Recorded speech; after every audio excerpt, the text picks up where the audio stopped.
Hi guys, I'm inviting you once again to watch as I discuss with you the topic on the different rules in determining the derivatives of the given functions. Are you ready? Let's have now our learning competency, which could be found of course in our MELCs. So it states there that we're going to derive the differentiation rules. Okay, let's have now our definition. What is the meaning of derivative of a function? When you see derivative of a function, it is considered to be the first one is slope of a tangent line, wherein for each x in the domain of f, f prime of x is the slope tangent to the graph of f at the point x and f of x. The second definition is that instantaneous rate of change. It states that for each x in the domain of f prime of x is the instantaneous rate of change. Y equals f of x with respect to x. Did you know that, guys? The derivative of function y equals f of x can be denoted by y prime. And of course, the most commonly used is the dy over dx, which means that the rate of change of y is based on the change on the value of x. And of course, you are going to take note that when we say dy over dx, it is said to be regarded not as a quotient, but simply a single symbol. Okay, so let's proceed now to the different rules in finding the derivatives of any given function without undergoing the longer process. The first rule here, guys, is constant function rule. It states that the derivative of any constant is always equal to 0. Again, when you see constant function rule, the derivative is equals to 0. Now, let's have an example. F of x equals negative 23. You notice here that negative 23 is a constant. So, therefore, the derivative of this is simply 0. When you try this one, f of x is equals to pi. What is pi? It's a constant.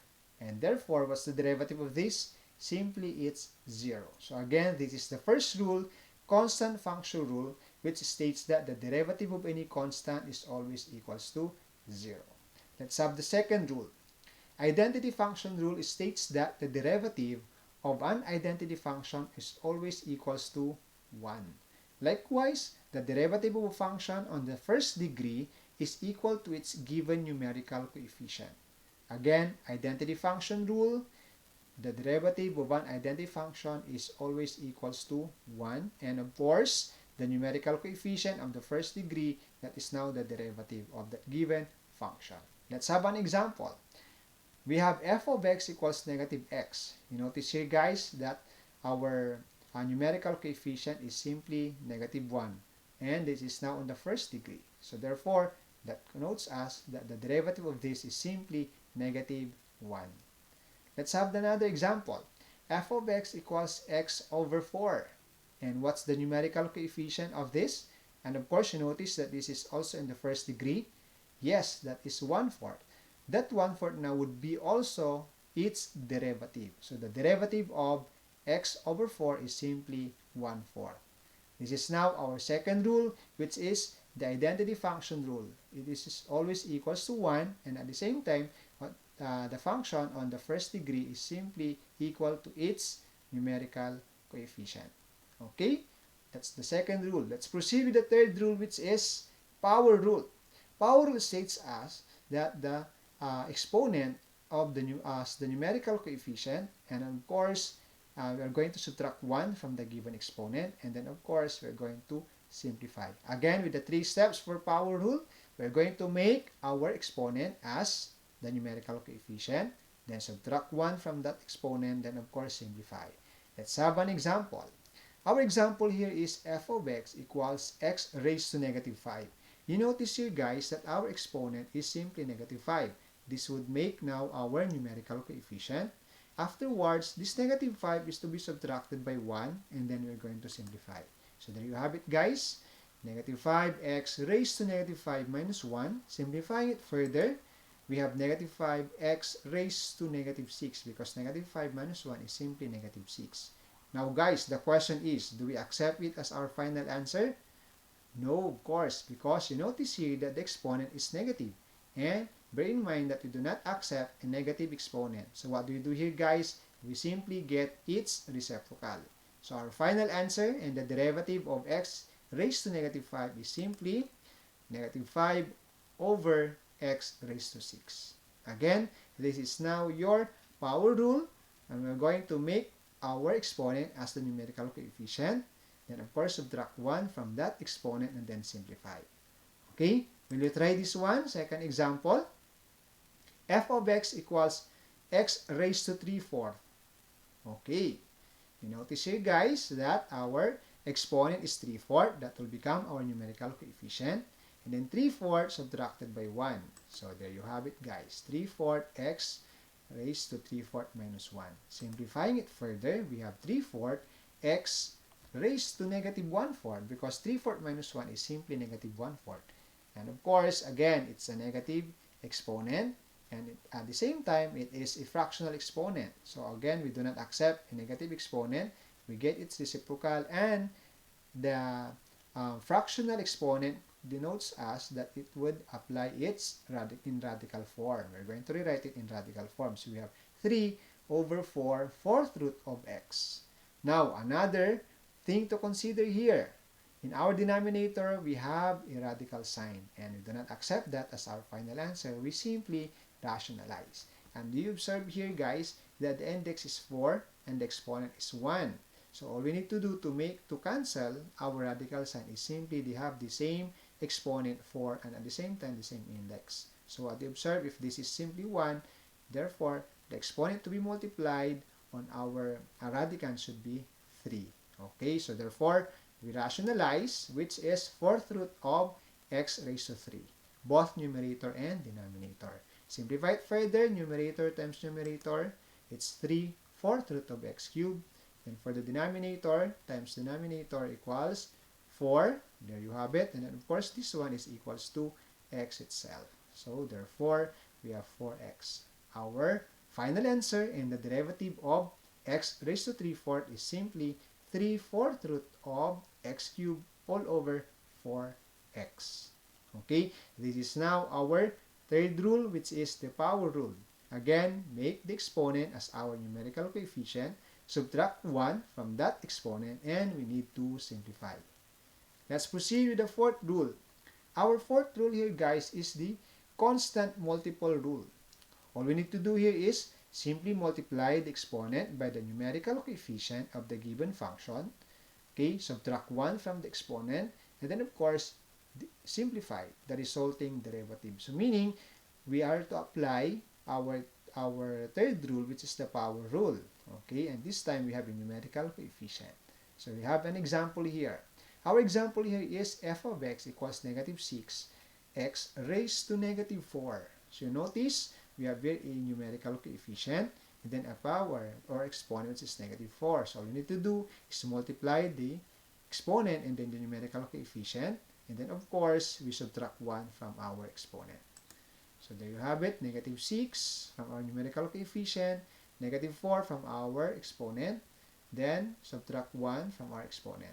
Simplifying it further, negative 6 times negative 4, it's positive 24. Negative 4 minus 1 is simply negative 5. Again, you notice that our exponent is negative. We apply reciprocal. So therefore, our final answer here is 24 over x raised to 5. So again, our derivative of negative 6x raised to negative 4 is simply 24 over x raised to 5 from our constant multiple rule. Okay, multiplying our numerical coefficient with the exponent, and then of course subtracting 1 from our exponent, and then simplifying it further. Will you try this out, guys? 3x raised to 1/2. Okay, our exponent here is 1/2. We're going to multiply it with 3. So there you have it. Then of course 1/2 minus 1.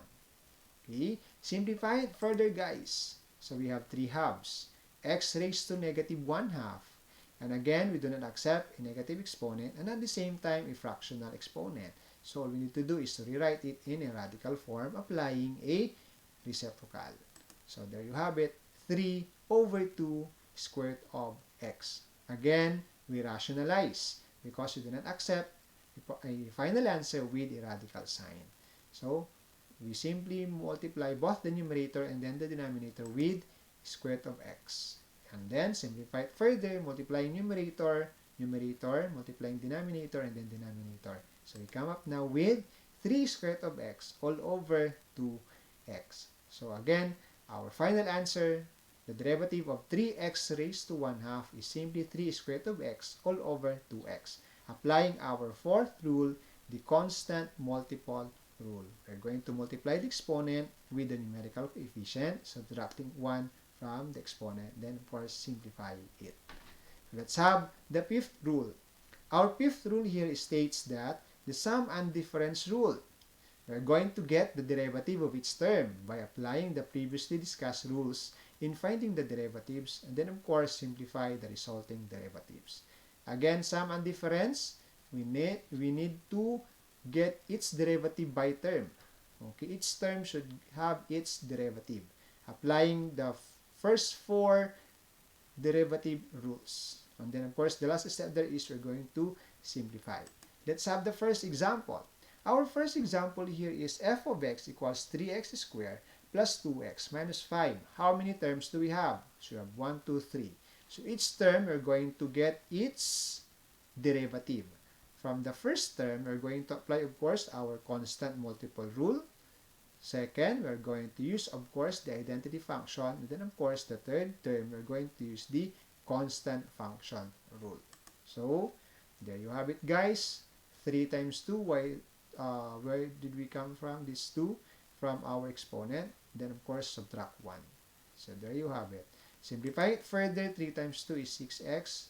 Then, of course, 2 minus 1 is simply 1. Then, of course, this one, the same true. Any variable or constant raised to 0 is equals to 1. So, simply we come up now with 2 here. So, again, 3x squared plus 2x minus 5, the derivative of this is simply 6x plus 2. Will you try this one? The second example. F of x equals negative 12x minus 3 plus square root of x. There are 3 terms. Applying, of course, each term we're going to get its derivative applying our previous rules. Then simplify. So there you have it for the first term. Okay, that this is now called your identity function rule. Okay, this is second term applying your constant function rule. And then of course your third term would apply now your power rule. Okay, so there you have it, negative 12 minus 0. Then we have here 1/2 x raised to 1/2 minus 1. Simplifying further, we have negative 12 plus 1/2 x raised to negative 1/2. Okay, we're going to apply or rewrite this one in its radical form. So we have negative 12 plus 1 all over 2 square root of x. Okay, what do you observe here? We're going to apply LCD, and of course we have here 2 square root of x on both your first term and then the second term. So when we rewrite that, we have simply 1 minus 24 square root of x all over 2 square root of x. Again, do you observe here, guys, that we have a radical sign on the denominator. So we are going to multiply square root of x. So both sides, both the numerator and the denominator, we are going to multiply square root of x. Okay, so there you have it, guys. We have square root of x minus 24x all over 2x. This is now our final answer. Our derivative of negative 12x minus 3 plus square root of x is simply square root of x minus 24x all over 2x. Do you have the same answer, guys? This is now our fifth rule, which is the sum and difference rule. Let's proceed with the sixth rule. We have here the product rule. When you see product rule, we are going to multiply the first factor by the derivative of the second factor, and then add to the product of the second factor and the derivative of the first factor. Then, of course, last step is we are going to simplify the resulting derivatives. Again, there you have it. First factor multiplied with the derivative of the second factor plus, of course, our second factor multiplied it with the derivative of the first factor. Let's have the first example here. We have f of x equals quantity 3x squared minus 5, quantity 2x plus 3. So again, from our steps, we need to get the derivative of the second factor, and of course multiply it with the first factor. That's why we have 3x squared minus 5. Derivative of the second factor is simply 2, because 2x plus 3, applying our identity function rule, so we have 2. 3 here becomes 0 from our constant function rule. Okay, plus, okay, on the second addend, we have here, copy our second factor, then get the derivative of the first factor. So applying our constant multiple rule, so 3 times 2 is simply 6x. Then applying our constant function rule, which becomes now 0. So simply 3x squared minus 5, the derivative of this is 6x. You notice here, guys, we are going now to simplify it further. So we have 3x squared times 2, simply 6x squared. Negative 5 times 2 is negative 10, plus 6x times 2x squared is 12x squared. Then we have 6x times 3 is positive 18x. Afterwards, we are going to simplify it further by combining like terms. So we have 6 plus 12 is 18. Copy our variable, then of course our exponent, which is x squared.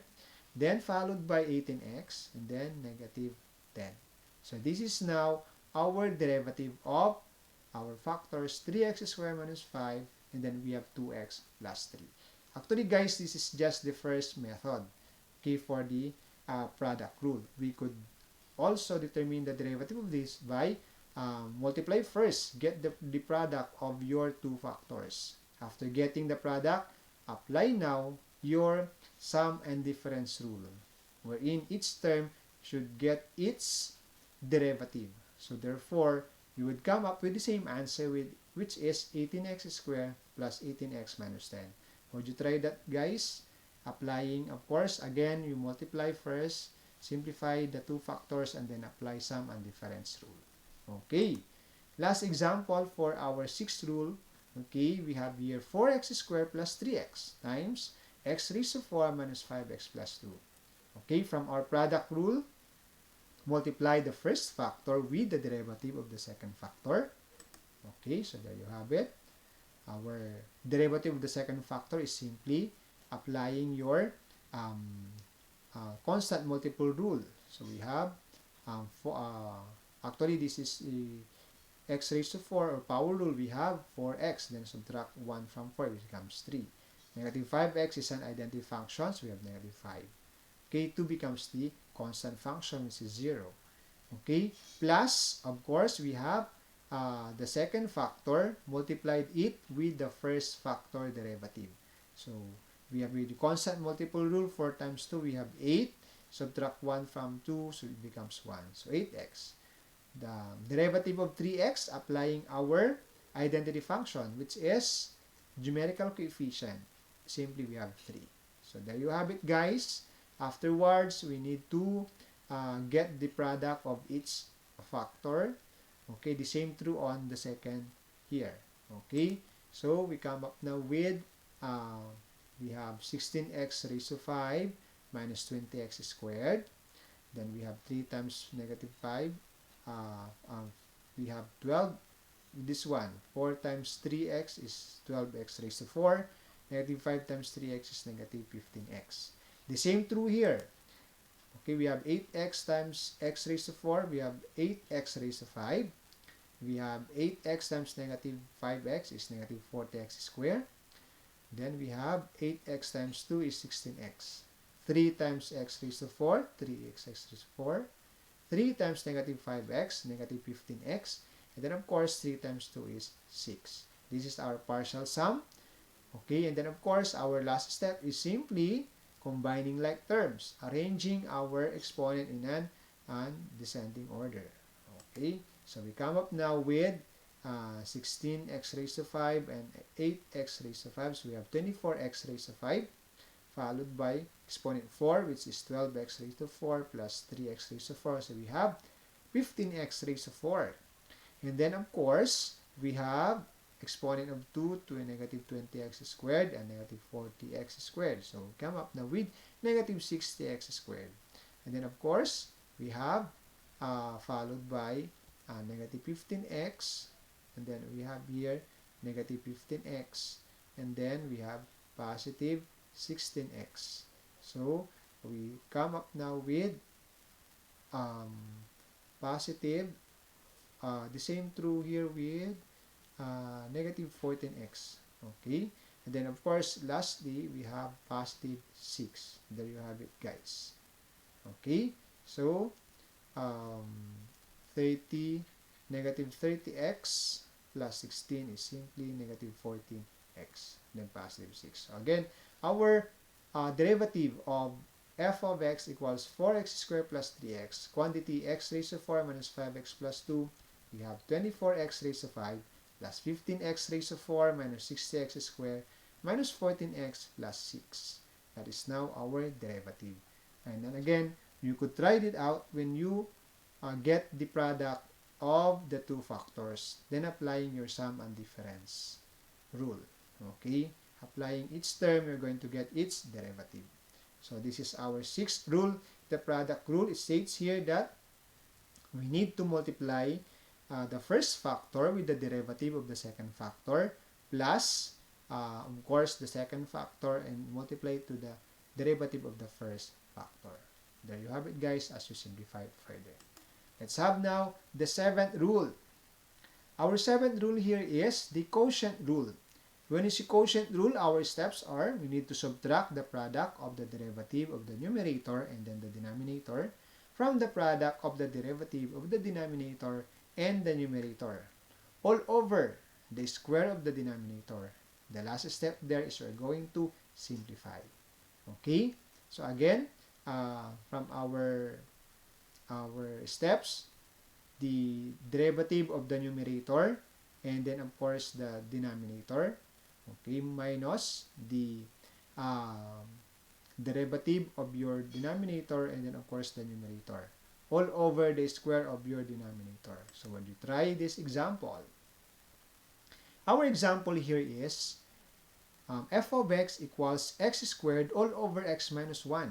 So from our quotient rule, we are going to subtract the product of the derivative of the numerator. Derivative of the numerator is simply, there you have it, 2x. X squared is 2x, then copy your denominator, x minus 1, minus, copy your numerator, we have x squared, derivative of your denominator, x minus 1 is simply 1. Then all over the square of your denominator. There you have it, guys. So simplifying our numerator here, we have 2x times x is, we have, then of course, 2x times negative 1, then negative x squared times 1. So our simplified form of the numerator is simply, we have x squared minus 2x. All over the square of your denominator, which is x minus 1 squared. So we actually, we could treat this as our final answer, or we could simplify our denominator. Okay? But actually, we could accept this as our final answer.